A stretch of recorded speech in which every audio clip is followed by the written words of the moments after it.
నమస్తే. Welcome to Sakshi sports. నేను మీ కృష్ణ బాల. IPL 2026 సీజన్లో ముంబై ఇండియన్స్ తీవ్రంగా నిరాశపరిచింది.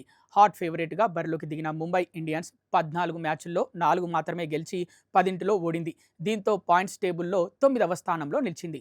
5 సార్లు ఛాంపియన్ అయిన ముంబై ఇండియన్స్కు ఇది ఏమాత్రం తగిన ప్రదర్శన కాదు. జట్టు నిండా స్టార్లు ఉన్నా ఆశించిన రీతిలో రాణించలేకపోయింది.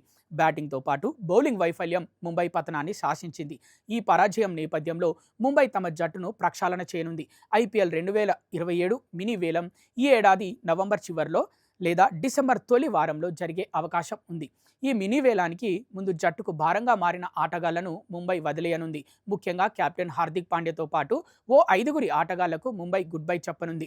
ముంబై పేలవ ప్రదర్శనకు కెప్టెన్గా బాధ్యత తీసుకుంటూ ఆ జట్టును వీడేందుకు హార్దిక్ పాండ్యా సిద్ధమయ్యాడు. ఈ విషయాన్ని ఇప్పటికే ముంబై ఇండియన్స్ మేనేజ్మెంట్కు తెలియజేసినట్లు కూడా వార్తలొచ్చాయి. ముంబై జట్టులో మానసిక ప్రశాంతత కరువైందని హార్దిక్ భావిస్తున్నట్లు తెలుస్తోంది. ఐపీఎల్ 2024 సీజన్కు ముందు హార్దిక్ పాండ్యాను గుజరాత్ టైటాన్స్ నుంచి ముంబై ట్రేడ్ చేసుకుంది.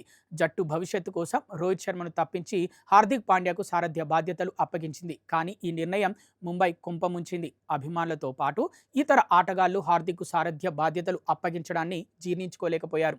సీనియర్ ఆటగాళ్ల నుంచి కూడా అతనికి సహకారం కొరవడింది. చివరకు ఆ సీజన్లో అట్టడుగు స్థానంలో నిలిచిన ముంబై ఐపీఎల్ 2025లో ప్లే ఆఫ్స్ చేరిన 2026 సీజన్లో అదే పేలవ ప్రదర్శనను రిపీట్ చేసింది. అలాగే న్యూజిలాండ్ పేసర్ ట్రెంట్ బౌల్ట్పై కూడా ముంబై వేటు వేయనుంది. ఒకప్పుడు తన బౌలింగ్తో ముంబైకి చిరస్మరణీయమైన విజయాలు అందించిన బౌల్ట్ ఈసారి మాత్రం నట్టేట ముంచాడు. ఇతన్ని 12,50,00,000 భారీ ధర పెట్టి కొనుగోలు చేయగా 5 మ్యాచ్ల్లో 11.63 సగటుతో 2 వికెట్లు మాత్రమే తీశాడు. బౌల్ట్ వైఫల్యం బూమ్రాపై కూడా ప్రభావం చూపింది. ఈ క్రమంలోనే బౌల్ట్కు ముంబై గుడ్ బై చెప్పనుంది. ఇక స్టార్ బ్యాటర్ అయిన సూర్యకుమార్ యాదవ్ను కూడా ముంబై వదులుకునే అవకాశం ఉంది. 16.35 కోట్ల భారీ ప్రైస్ ట్యాగ్తో జట్లో కొనసాగుతున్న సూర్యకుమార్ యాదవ్ ఏడాదిన్నరగా పేలవ ఫామ్తో ఇబ్బంది పడుతున్నాడు. టీమిండియా టీ20 కెప్టెన్సీతో పాటు జట్లో చోటు కూడా కోల్పోయాడు. ఐపీఎల్ 2026 సీజన్లోనూ 11 మ్యాచ్ల్లో 17.33 సగటుతో 195 పరుగులు చేసి తీవ్రంగా నిరాశపరిచాడు. మిడిల్ ఆర్డర్లో ఇతని వైఫల్యం ఇతర బ్యాటర్లపై అనవసర ఒత్తిడిని క్రియేట్ చేసి జట్టు పతనాన్ని శాసించింది. ఈ క్రమంలోనే సూర్యకు ముంబై ఇండియన్స్ గుడ్ బై చెప్పే అవకాశాలు ఎక్కువగా ఉన్నాయి. మినీ వేలానికి ముందు ఫామ్ అందుకుంటే తప్ప సూర్యాభాయ్ జట్టులో కొనసాగే పరిస్థితి అయితే లేదు. అలాగే లెఫ్ట్ ఆర్మ్ స్పిన్నర్ అయిన మయాంక్ మార్కండేను కూడా ముంబై వదులుకోవచ్చు. ఇతని స్థానంలో స్పెషలిస్ట్ స్పిన్నర్ను తీసుకునే ఛాన్స్ ఉంది.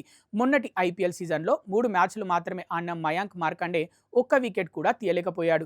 ఇక దీపక్ చాహర్ను కూడా ముంబై వదులుకునే అవకాశం కనిపిస్తోంది. 9,25,00,000 భారీ క్యాష్ ప్రైస్ ట్యాగ్తో కొనసాగుతున్న దీపక్ చాహర్ ఒకప్పట్లా రాణించలేకపోతున్నాడు. మొన్నటి సీజన్లో 8 మ్యాచ్లు ఆడిన ఇతను 8 వికెట్లు మాత్రమే తీశాడు. ఇతని చెత్త బౌలింగ్ కారణంగానే ముంబై కొన్ని మ్యాచ్ల్లో ఓటమి పాలైంది కూడా.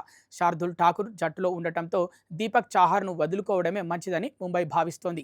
గతంలోలా సత్తా కలిగిన యువ ఆటగాళ్లను గుర్తించి మళ్లీ పూర్వ వైభవం అందుకోవాలనే లక్ష్యంతో ముంబై ఇండియన్స్ ఉంది.